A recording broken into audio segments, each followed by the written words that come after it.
What the hell? No.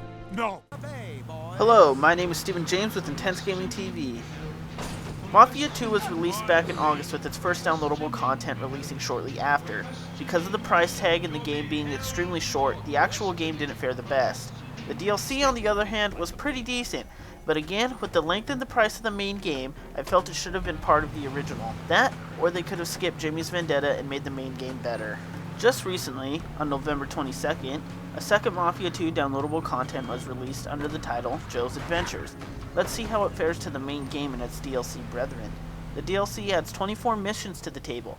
That seems like a decent amount of time for $10. Well, we can only hope that it doesn't shape up like the previous DLC or the main game.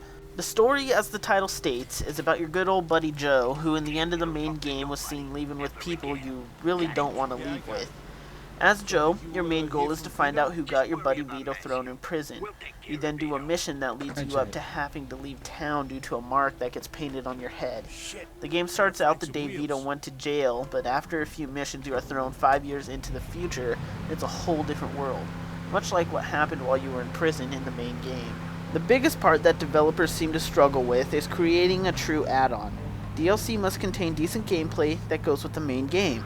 That holds especially true when we are paying a premium for it. In many ways, it's like the previous DLC with the points and grades. You get points when killing enemies, completing missions, or driving and drifting.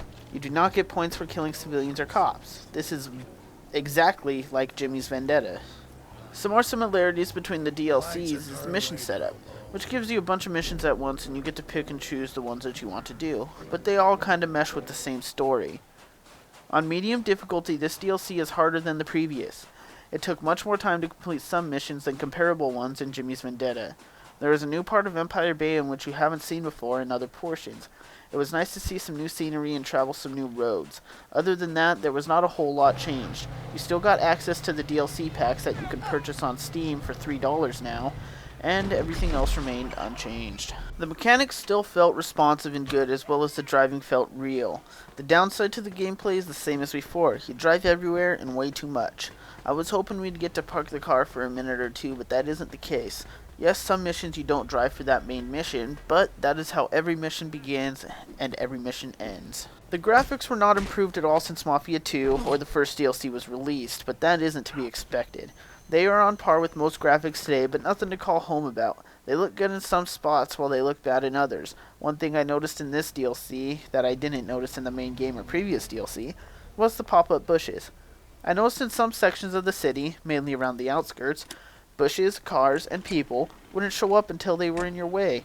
I thought that was kind of ridiculous. Although this DLC is for a mediocre game, it is worth the $10, as it provides almost as much playtime on medium as the main game itself offered. Looked halfway decent, and wasn't quite as boring. If you can only get one DLC, I would suggest this one. Mafia 2's second DLC, Joe's Adventures, gets an 8.5 out of 10. If you like this video or others, please like and subscribe, as it can help us get more reviews out faster. Also, don't forget to join our community at www.intensegamingtv.com.